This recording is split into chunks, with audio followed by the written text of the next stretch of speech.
y le llamaban maquis, los maquis. Y solían venir a los pueblos, igual te llamaban en la puerta, ¿entiendes? Que querían dormir, eso, los maquis. Joder, no se tuvo poco miedo en los pueblos a los maquis. Sí. Venían, pegaban en la puerta y les echabas el pan de la ventana. ¿Cómo se llamaban esos? No sé. Y los maquis sí también, que estaban escondidos por el monte, pero no hacían nada él. No. Un día, bueno, dijeron que habían llegado gente, que tuviese mucho cuidado, que repartían cosas, lápices, pero que luego te cogía y te explotaba, igual te mataba, tal igual.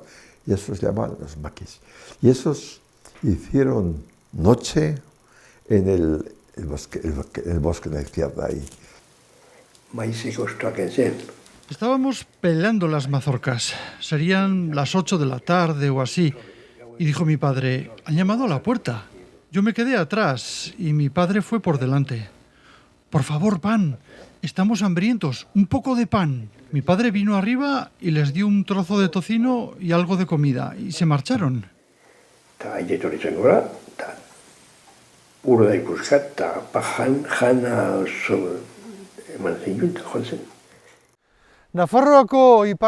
En muchos pueblos del norte de Navarra todavía recuerdan historias de los maquis. No estuvieron mucho tiempo y aún así dejaron una huella bastante profunda. Pero os preguntaréis, ¿qué eran los maquis? ¿Qué hacían? ¿De dónde vinieron?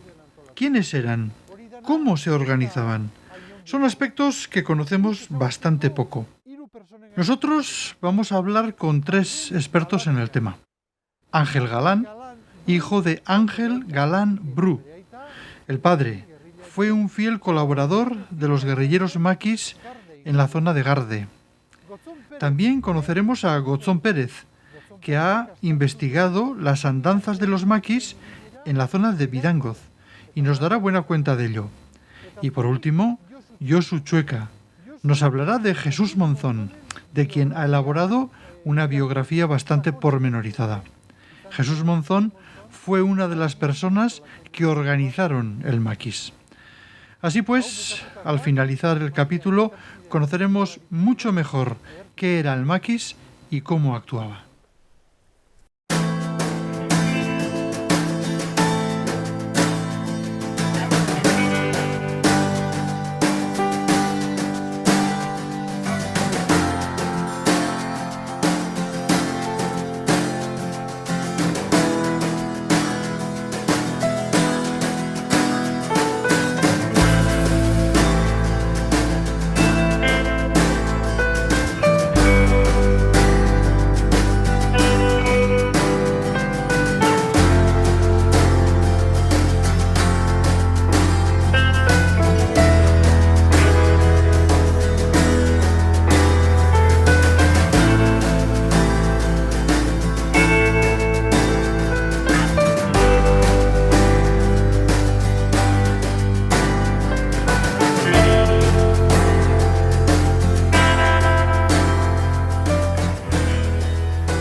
Pues Ángel Galán Bru, ese es mi padre, y mi padre nació el 31 de mayo de 1921 en Garde.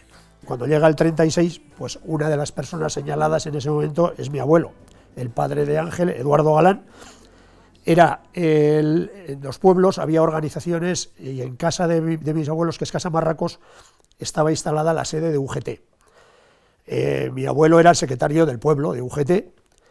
Y entonces, pues, cuando llega el 36, a los pocos días aparecen falangistas armados para detener a alguien. En un primer intento llegan al pueblo y el alcalde les para los pies. El alcalde, que era una persona del pueblo, pero una persona conservadora, pero él dijo que él era la autoridad y que aquí no se fusilaba a nadie. En ese primer intento los falangistas se fueron.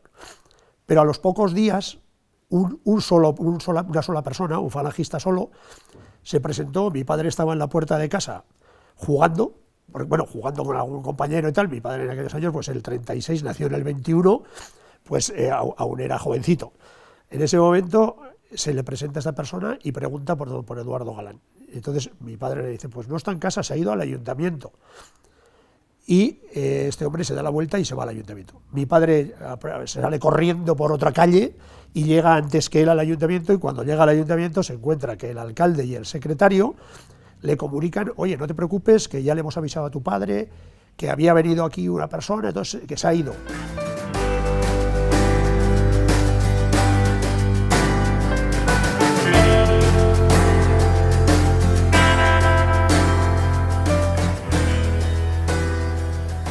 Entonces, claro, estamos hablando ya de la primavera del 37, y entonces dentro del pueblo no hay militares establecidos, pero sí hay un acoso por parte de la Guardia Civil y tal, casi constante, y el ambiente en el pueblo contra los rojos, sobre todo enardecido un poco por los curas en aquel momento, porque el cura que había en Garde pues era además un activista en aquel momento. Mi padre al final decide que él no puede estar así, su padre se ha marchado y que él tiene que hacer algo también. El día 15 de octubre del 37, desde Garde, se suben por la ermita de Zuberoa, aprovechando que hay una romería en la ermita de Zuberoa y tal, en vez de bajarse al pueblo, se suben a la sierra de Garde, vienen a Ezcaurre, y de Ezcaurre, pues por Larra, se pasan a Santa Engracia.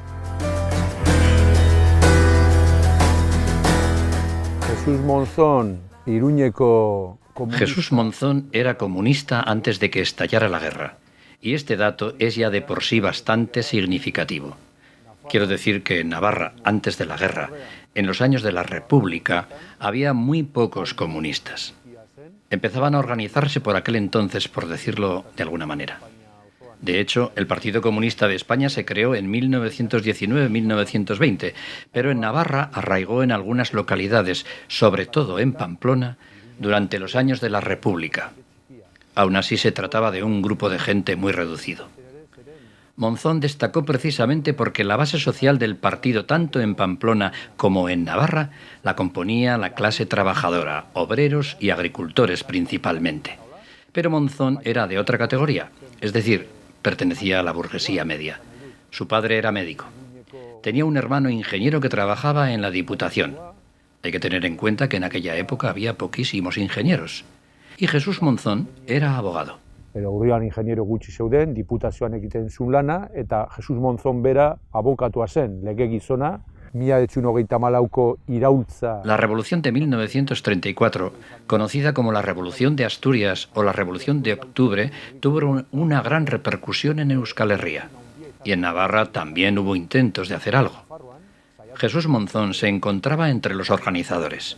Formaba parte del comité de dirección junto con otros ugetistas e izquierdistas. Batzordean, Jesús Monzón genuen beste socialista, ugetista eta ezkertiar batzuekin batera. Unos chavales de pueblo que no habían salido en su vida de aquí, pues fíjate tú, llegar a Barcelona y ahí no saben a dónde dirigirse ni saben a dónde ir, entonces van al centro navarro. Bueno, el centro navarro que era un centro de gastronomía y tal, ¿no? En ese momento el centro navarro lo llevan unas señoras de Isaba, y ellas sí recibían cartas del frente, hacían un poco como de transmisoras de la correspondencia que recibían de diferentes gente de los pueblos del valle. Entonces ella es la que le informa a mi padre que, oye, pues tu abuelo, o sea, mi abuelo, tu padre, están luchando con la 43 División, el Batallón Alto Aragón, en el frente de Viescas, entonces.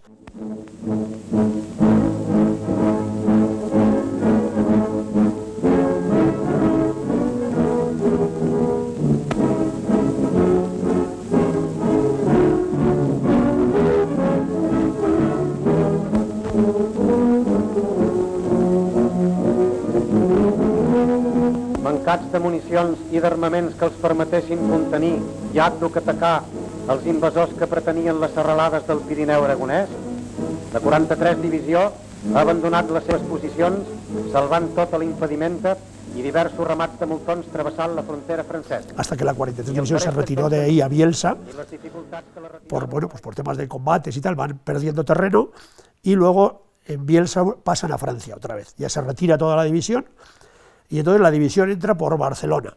La entrada a Barcelona de la 43 División, incluso está documentada en audiovisuales y tal, hacen un desfile en el que también participa mi padre y tal, bueno, pues estos iban, como tenían fusiles, iban con una pala al hombro, Pero entonces entra en Barcelona con la 43 División y los reciben como unos triunfadores, porque han estado resistiendo más que nadie y tal, ¿no?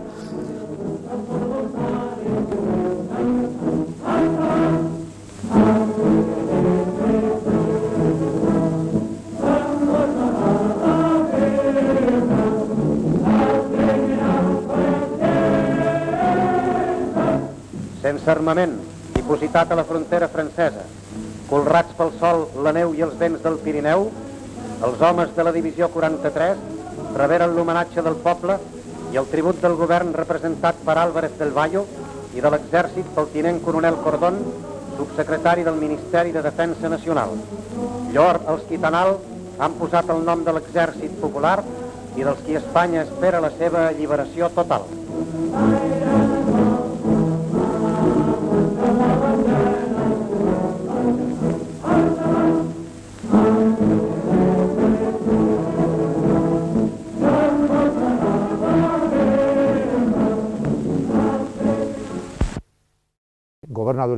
Fue gobernador civil durante los años de la guerra y más adelante gobernador civil de Cuenca. A José Antonio Primo de Rivera allí le juzgaron en Alicante, donde se encontraba preso, y tras el juicio fue fusilado allí mismo. Coincidió que Monzón se encontraba allí en ese momento. Este suceso tuvo una gran repercusión en la vida de Monzón, dado que los derechistas le acusaron de la ejecución de José Antonio Primo de Rivera, aunque él no tenía ninguna responsabilidad en ello. Se encontraba allá por casualidad. José Antonio Primo de Riveraren eriotza, baina berez ez zeukan inungo erantzukizunik, bakarrik zen kasualitate hori. Entonces mi padre se alista y se hace guardia de asalto. Y en octubre del 38 es cuando ya está de guardia de asalto. Y es cuando ya le toca, pues eso, pues luego después la toma de Barcelona, la defensa de Barcelona, el intento de defensa de Gerona, ellos se van retirando de los últimos y en Gerona es hecho prisionero. Se empiezan a crear los batallones de trabajadores. Entonces crean un batallón de trabajadores en el cual lo incluyen a mi padre y lo mandan a Olot, en la zona la zona prepirenaica catalana. Está en Olot un tiempo y desde allí, de repente, oye, que los van a trasladar al batallón. Los cargan en un tren, nadie sabía dónde iban, y tira millas, hasta que de repente mi padre dice que se hace de noche y cuando se estaba haciendo de día, ellos mirando, eran trenes tipo a los de Ganao, pues mirando por la rendija de la puerta ve Pamplona. Dice, ¡ay, pues estamos en Pamplona! El caso que con ese tren los llevan a San Sebastián, y en San Sebastián los cambian de tren, y en el tren que iba entonces a Elizondo, que había un tren que iba por el Bidasoa, pues los meten en ese tren y los llevan a Irurita, donde había una carretera que se estaba haciendo que va de Irurita por Quinto Real a la zona de Ugui. Entonces en el batallón estuvo hasta que lo licenciaron, como decían ellos, en junio de 1941.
Bidangoze da Erronkari barko herririk txikien. Bidangoz es el pueblo más pequeño del Valle del Roncal, y aunque se encuentre en el Roncal, es en sí un pequeño valle a orillas del río Viñés.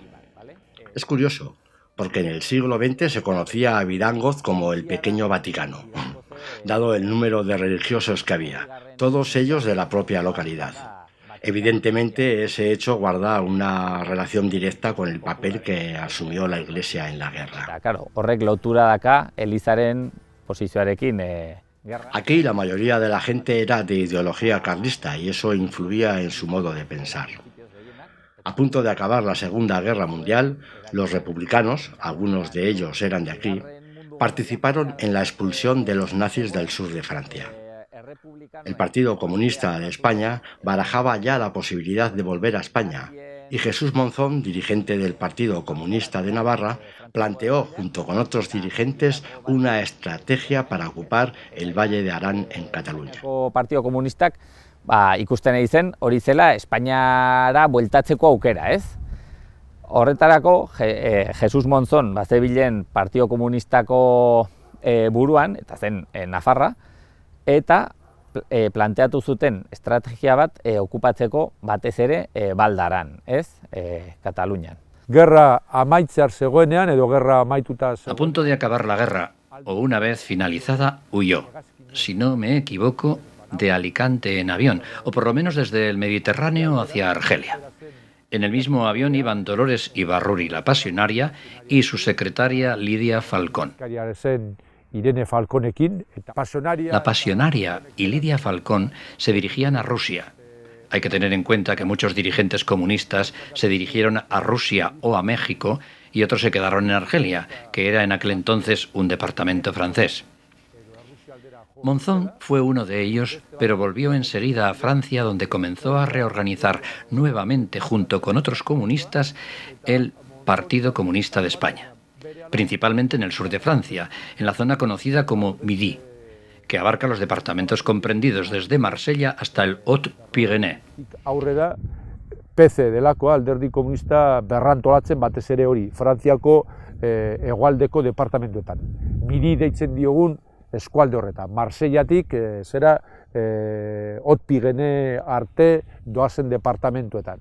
Kontutan... Eran muy conscientes de que al otro lado de la frontera o de los Pirineos, los franquistas eran mayoría y su estrategia estaba dirigida no solo a acabar con el nazismo y el fascismo, sino a acabar también con el franquismo para poder volver a España. Nazismo eta fascismoarekin Europa aldean eta Frantzian hain zuzen ere, baizik eta Espainiara bueltatu behar zutela, hain zuzen ere, edo etorri behar zutela, hain zuzen ere, frankismoarekin bukatzeko.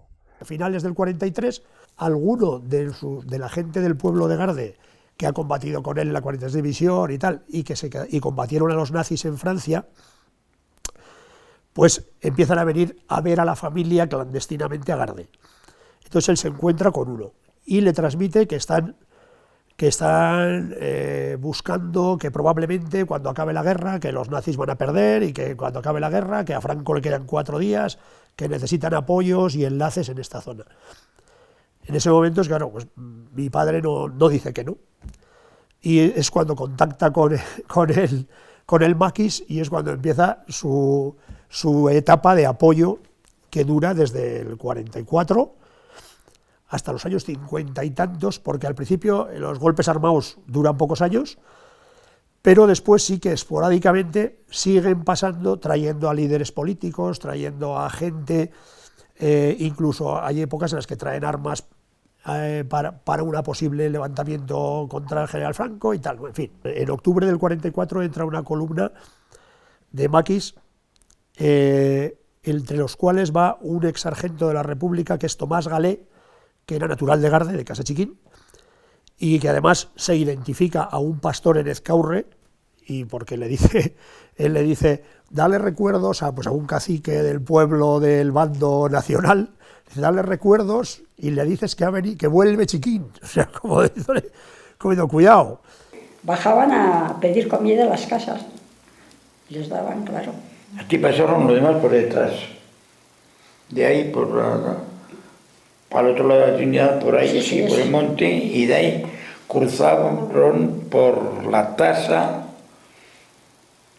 aquí... Cruzaban el río por las Dos Hermanas. Las Dos Hermanas. Ahí ya hubo tiroteo, en las Dos Hermanas, después de las Dos Hermanas.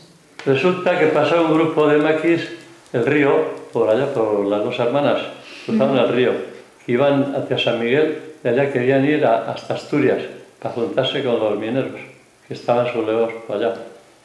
Pero, joder, ¿qué dice? A uno dio chivatazo a los guardias de que habían pasado el río un grupo allá Y claro, los soldados los cogieron en camiones y llegaron al alto antes que los otros, que los maquis. Ya se estaban esperando con ametralladoras y todo allá en el alto. Joder, en cuanto llegaron, Allá en el pueblo no se veía nada, pero en los montes sí había maquis. Y bueno, pues, la Guardia Civil iba por ellos, pero bueno, había un montón de viejos allí y pasaban más miedo que, bueno, y luego iban soldados también. A los soldados no les tiraban a dar. A los guardias sí. A los soldados sabían que iban forzosos y tenían eso. Y luego íbamos a la estación, cuando los cogían algunos, contaban que se ponía un maqui detrás de una peña con una ametralladora detrás y los traían fritos. Y algunos los cogerían, no sé. Claro, había tantos militares que algunos ya cogerían. La orden que ellos tenían era evitar los enfrentamientos en el primer instante, sobre todo porque había que profundizar un poco, no había que quedarse en la frontera, sino esas tropas querían meterlas un poco adentro, aunque esas tropas luego, en aquel momento no se sabía por parte del pueblo, la gente sabía que entraba gente armada. Y claro, cuando viene gente armada, pues intenciones de combatir traerán. Entonces, claro, hay soldados y entonces sí que se producen en Garde varios enfrentamientos. Y de hecho, lo que quería comentarte era que los maquis tenían órdenes en aquel momento, a no ser que se viesen, no atacar a los soldados. Y si había tiroteos, en los primeros tiroteos no tiran a matar, a no ser que se viesen de verdad. De hecho, en algún enfrentamiento que hubo en Garde, los soldados tirados en el río, y los otros con las ametralladoras disparando al pedregal, en vez para que corrieran y se fueran. Sin embargo, a la policía armada, mi padre decía que no les perdonaban. En Garde, que se conozca, en los tiroteos, ni por parte de unos ni por parte de otros, hubo tiros, pero no se conoce que haya habido bajas. Urriaren hasieran, hasi ziren makiak sartzen, bai horreagatik, bai erronka. Los maquis comenzaron a entrar a principios de octubre por Roncesvalles y por el Valle del Roncal. Aquí tuvieron su primer enfrentamiento en el Alto de Laza, entre las localidades de Ustarroz e Ichaltzu, muy cerca del límite con Virango. Había muchos militares en la zona, dado que estaban construyendo la conocida como Línea P, una línea de búnkeres y ametralladoras que atravesaba todo el Pirineo con el fin de defender a España de posibles invasiones desde Francia. Y es ahí donde se produjo el primer choque. Los maquis mataron a un guardia civil que hacía labores de guía de la policía armada y capturaron a otros dos. Hil zen guardia zibil bat, makiek hil zuten, guardia zibil bat, polizia armadako gidatzat zebilena, eta beste bi kapturatu zituzten. En el pueblo tampoco sabían que venía gente del pueblo con ellos, sabía que había habido gente que se había ido a Francia, pero tampoco sabía que los guías quiénes eran. Mi padre sí sabía, porque ya había estado con ellos antes y le habían predicho, aunque la información era con cuentagotas. El maquis, a mi padre le dejaban mensajes en el monte, dejaban buzones en una botella, en la pared de la borda de no sé dónde, pues había un buzón, en la borda de no sé qué había otro buzón. Ahí dejaban mensajes escritos con clave. Horren ondoren, makien agintari baten esan... Después de eso, según cuenta un dirigente de los maquis, bajaron al pueblo, repartieron propaganda y gritaron algunas consignas para ver si contaban con el apoyo de la gente y se les sumaba alguien, pero no les recibieron demasiado bien y decidieron dispersarse. Ya sakabanatu ziren, ez? Dispertsatu ziren. Espainiaratu zen, Madrilen ibili zen clandestino. Volvió a España y se asentó clandestinamente en Madrid. Tuvo contactos con algunos derechistas y con todos los grupos antifranquistas, no solo los que perdieron la guerra, sino con todos aquellos sectores que pudieran abandonar el franquismo, tales como los carlistas o los falangistas. También serían bienvenidos los demócrata cristianos organizados en torno a la CEDA, siempre que se alejaran del franquismo para participar en esa estrategia o táctica de la Unión Nacional. Y dentro de esa estrategia es muy importante la conocida como invasión del Valle de Arán, que tuvo lugar en 1944. La mayoría de los guerrilleros entraron en España por el Valle de Arán, pero aquí, en Euskal Herria, entraron bastantes guerrilleros por la selva de Irati, Baztán y Bortxiriak, así como por el Valle de Roncal, coincidiendo con la invasión del Valle de Arán en octubre de 1944. Sartu zirenak, esatako, iratitik, edo bastandik, edo bortziritik sartu ziren hainbat gerrillari, erronkaritik ere bai, jende ugari sartu zen taola, Arango Bailarako inbasioarekin batera. Hori zen 1944ko urrian. Hortik egun gutxira ja gertatu zen Operación Reconquista, bai? Urriaren 19. Poco después, el 19 de octubre, tuvo lugar la Operación Reconquista. Y un poco más adelante, según dicen, el 20 de octubre, entró por Belagua otro contingente cuya misión era dispersar a los militares. Según parece, su objetivo era llegar a Garde para pasar a continuación a Huesca y conectar con el contingente de Teruel. De hecho, en los montes de Teruel había una gran bolsa de maquis. Pero los militares estaban ya muy desplegados y no consiguieron su objetivo, por lo que se supone que volvieron a la frontera. Según cuentan, entraron unos 400 guerrilleros y se piensa que habrían vuelto todos o casi todos, dado que ahí no se produjo ningún enfrentamiento. Nosotros tuvimos uno en casa.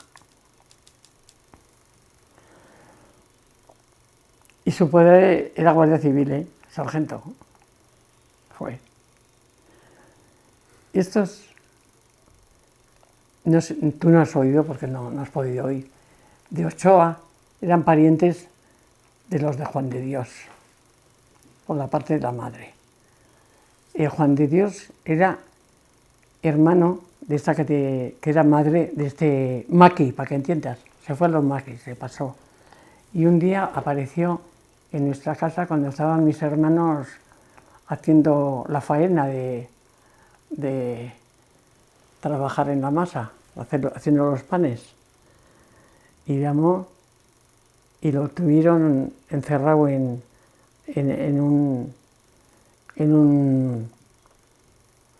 como un cuarto viejo encima del horno, que se secaban allá las telas se llamaba telas, donde ponían el pan. Había una cuadrilla y vinieron al pueblo a por comida, que no tenían comida, llorando, y que no tenían comida. Y todo el pueblo le dio comida. Y en una casa uno se echó a llorar. Y a ver por qué lloraba, y porque había dejado, la mujer bajó con una criatura en el brazo, y que había dejado él una criatura así, un hijo, y a lágrima viva llorando. Y teníamos cogido todo el pueblo. Normalmente su mensaje lo que les pedían era ayuda, de apoyo, de comida, pues va a pasar un grupo de 5 personas, saca comida.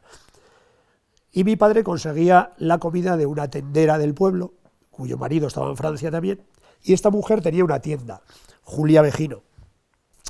Esta mujer tenía una tienda que estaba muy vigilada también, las compras, por eso a mi padre el maquis le daba dinero.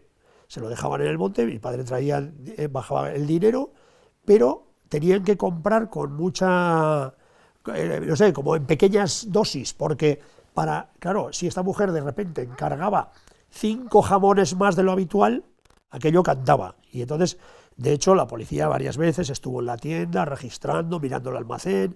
Entonces, bueno, esta mujer participó con mi padre, mi padre le preparaba la comida, y mi padre por la noche la sacaba al monte. Él salía de casa, él se iba a casa a las 10 de la noche, y a las 3 de la mañana salía de casa y iba por el monte a dejar la comida donde habían quedado con el maquis.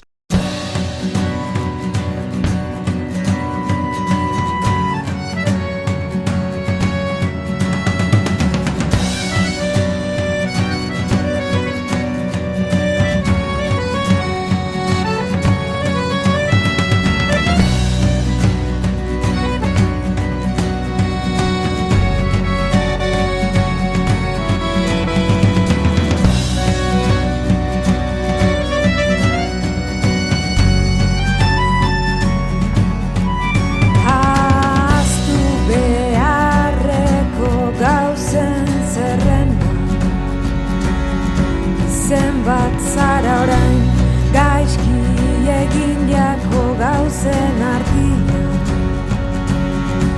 Beste bat orain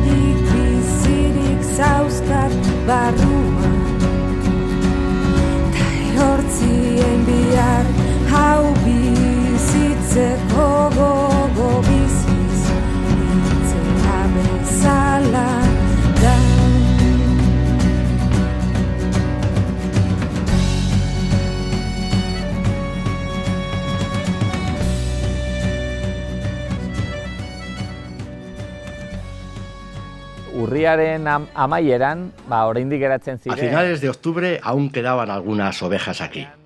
Normalmente en esa época las suelen llevar hacia la ribera, a las Bardenas, pero algunos rebaños se suelen quedar hasta más tarde, porque en lugar de llevarlos a las Bardenas, los llevan a lugares más próximos a pasar los meses de invierno. La cuestión es que se acercaba un temporal de tormentas, nieve y frío, y un grupo de pastores subieron a resguardar a las ovejas en sus bordas. ¿Y qué sucedió?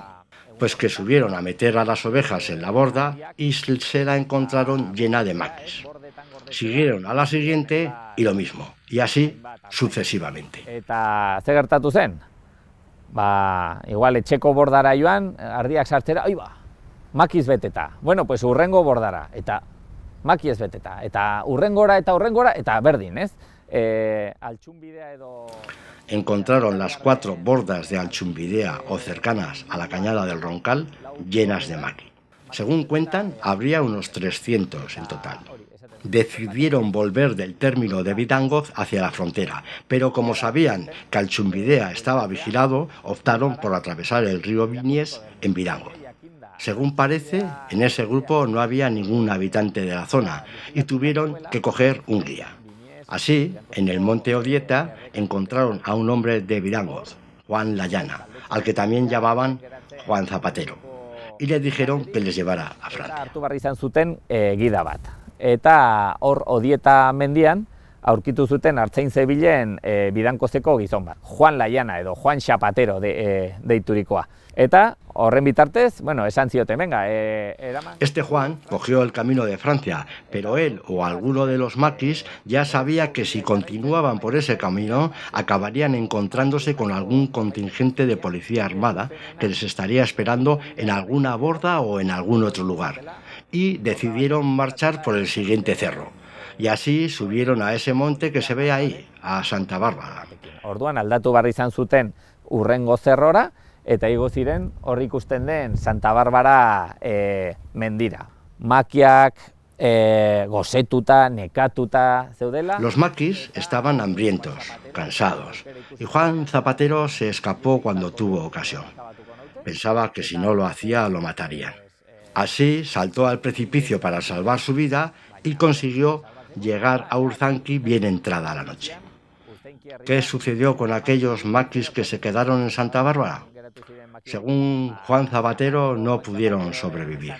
Hacía muy mal tiempo, era una noche muy fría, nevaba. Estaban perdidos, no conocían el camino. Según él, no habrían superado la noche. Según algunos testimonios recogidos aquí y en el Valle del Roncal, la primavera siguiente, cuando se fundió la nieve, encontraron en la sierra varios esqueletos y cadáveres y los relacionaron con los maquis. Erronkarin entzundako beste batzuen esan dengatik, urrengo udaberrian, ja elurra urtu zenean eta esaten dutenez aurkitu zituzten eskeleto edo gorpu batzuk, ez? Hor zerran hilda, eta, lotu zuten, hauek izan bar ziren, Zapaterorekin iritsitako hoietako batzuk, hemen geratu zirenak, ezin biziraun. Y duró mucho, lo de los maquis duró, esto era cuando se acabó el tretaneo, pues en el año 47, cuando yo estaba soldado en el fuerte San Cristóbal, pues resulta que en Cádiz explosionaron un polvorín, que era como el del fuerte San Cristóbal. En Guipúzcoa, en Guadalupe, en el monte Guadalupe, allí había otro polvorín, y el de San Cristóbal. Y hubo noticias, un domingo llegó noticias aquí a Pamplona de Canarias que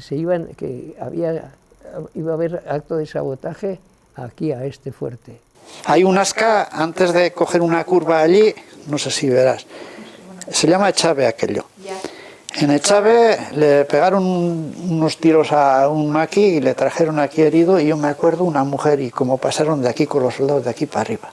Yo sería pequeñico, pero hay cosas que se te quedan más grabadas que... Pero el primer domingo que estaba haciendo el servicio allí, vino esa noticia, que se anunciaba acto de sabotaje. Y también allí teníamos orden de disparar sin dar voz de alarma, nada más que al que se arrimaba allí al fuerte, de dispararle y nada, liquidarlo.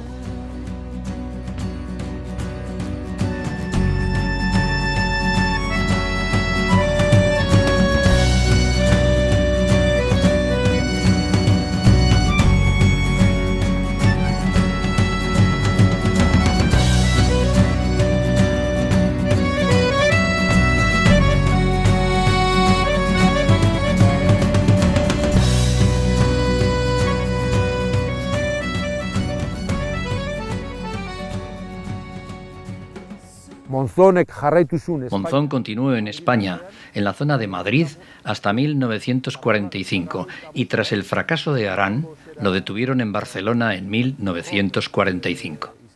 Para entonces, Monzón había sido desautorizado dentro del Partido Comunista, sobre todo por parte de quienes se hicieron con la dirección. Había caído en desgracia, eta alderdi komunistaren barruan nagusitu izan zirenak tarte horretan edo aro horretan haien artean batez ere nabarmendu zena zen Santiago Carrillo, ¿bai? Santiago Carrillo influyó mucho en ese aspecto. Visto el fracaso de Arán, se mostró muy crítico con esa estrategia y muy crítico también con el propio Monzón. Hay que tener en cuenta que la actitud de ese sector era muy estalinista, muy dura con los disidentes o con quienes se alejaban de las directrices del partido o de sus dirigentes. Fue juzgado y condenado a pena de muerte. En España, pero sobre todo desde el extranjero, se movilizaron muchos sectores para solicitar la anulación de la pena de muerte, entre ellos el gobierno vasco, Manuel Irujo y sus amigos de juventud. Berehala Espainia mailan eta batez ere erbestetik Eusko Jaurlaritza bera, Manuel Irujo, bere lagun gazte garaiko lagunak ere bai edo kontaktuak mugitu ziren, será heriotzigorra bertan bera usteko. Mi padre es requerido, normalmente, según me contaba él, hasta los años 48, 49. Después, él sabe que de vez en cuando pasa gente, porque hay gente que se ha encontrado con gente armada en el monte. Hombre, no van a combatir, pero todos van armados. Los que vienen, una pistola, una metralleta. Entonces ha habido pastores que se han encontrado con gente, gente que les han visto. Pero mi padre ya, la colaboración con ellos termina. Mi padre ya no recibe ningún aviso de ningún tipo a finales de los años 40. Pues sería el 51 o 52 cuando ya dejan de requerir, ya no pasan tan habitualmente. Pero sí, en un momento dado, a principios de los años 60 o finales de los 50, no tengo muy claro porque él tampoco se acordaba muy bien, pero él recibe el encargo un día en uno de los buzones. Como te digo, se le requiere porque en una borda del monte le dicen que ha habido uno de los que traían, un líder político, le dijeron que era, se había olvidado la pistola. Entonces mi padre va al día siguiente a la borda y justo cuando llegaba a la borda se encuentra con un pastor del pueblo, que además era vecino suyo, que salía de la borda y había encontrado la pistola. Se le había dejado la pistola encima de un camastro que había para dormir, pues se la había dejado ahí. Entonces, pues la pistola esta, pues le dice, ¿pero a dónde vais? Voy a entregar la pistola, por lo que hemos comentado antes. Mi padre dijo, ¿qué va a entregarla? Tírela, toma por el saco y déjese de historias que le van a meter en un lío. Que no, a ver si van a ser guardias civiles los que la han dejado. O sea, ya el miedo estaba instalado. Eta Iruñan, hil zen, será Milatxun. Murió en Pamplona en octubre de 1973, si no me equivoco, pero completamente distanciado del Partido Comunista, al igual que en el presidio, que fue desprestigiado y apartado del partido, dado que Carrillo y sus partidarios de España tacharon al monzonismo de heterodoxo. Egon zelako, hain zuzen ere, monzonismoa bilakatu zuten Carrillo eta hoiek Espainiako heterodoxia ridikulua zen, Monzonen aurka. Era ridículo lo que le achacaban a Monzón. Lo consideraban sospechoso por el simple hecho de que los franquistas no lo hubieran matado, y también consideraban que sus amigos de juventud habían tenido con el franquismo mayor complicidad que la que realmente habían tenido. Pienso que es un dato a subrayar. Parafraseando el libro La segunda muerte de Ramón Mercader, podríamos hablar de el segundo suplicio de Monzón. Ese fue su segundo castigo. Mercader, esan dezakegu, el segundo suplicio de Monzón, zera, Monzonek izan zigun bigarren zigorra zen hori, ez bakarrik frankistek jarri ziotena, baizik eta... No suficiente con el castigo impuesto por el franquismo, fue castigado también por sus propios correligionarios, más bien por los dirigentes del partido. Sus compañeros de partido no daban crédito a lo que ciertos dirigentes decían acerca de Monzón. No es un compañero de partido, es un traidor. Y aunque se tratara de consignas que venían del aparato, hicieron caso omiso y tuvieron una relación muy especial con Jesús Monzón. Oiek ezin zuten sinistu hori eta bueno, oso harreman berezia izan zuten. Los líderes políticos como Carrillo, que en aquel momento se hacen cargo del partido, porque mientras tanto habían estado en el exilio, creo que Carrillo no sé si estuvo en México, pero luego estuvo mucho tiempo en Moscú, pues desde Moscú y tal habían vivido la guerra europea, pero muy bien. Estos se habían batido el cuero aquí contra los nazis y luego vienen a poner orden en el partido y lo que hacen es poner orden, pero con una especie de purgas en la cual apartan a Monzón y a muchos de los activistas que habían estado combatiendo con los nazis y tal. Sí, que en el Partido Comunista hubo... De hecho, mis tíos no le tenían mucho cariño a Carrillo. Jesús Monzón recobró su prestigio en 1978, cuando Gerardo Iglesias tomó el relevo a Santiago Carrillo como dirigente del Partido Comunista. Jesús Monzón permaneció distanciado del partido mientras Santiago Carrillo estuvo al frente del mismo. Cuando los maquis entraron por el Pirineo, el ejército español contaba allí con unos 15.000 soldados. Pero al ver que los maquis entraban en el país, Franco movilizó allí a 13 divisiones enteras. Estas divisiones sumaban un total de unos 100.000 a 130.000 soldados, mientras que los maquis que les hacían frente no pasaban de 3.000 a 4.000 efectivos. Los maquis pensaron que al ver que se adentraban en España, la gente se uniría voluntariamente a su lucha y que les apoyaría.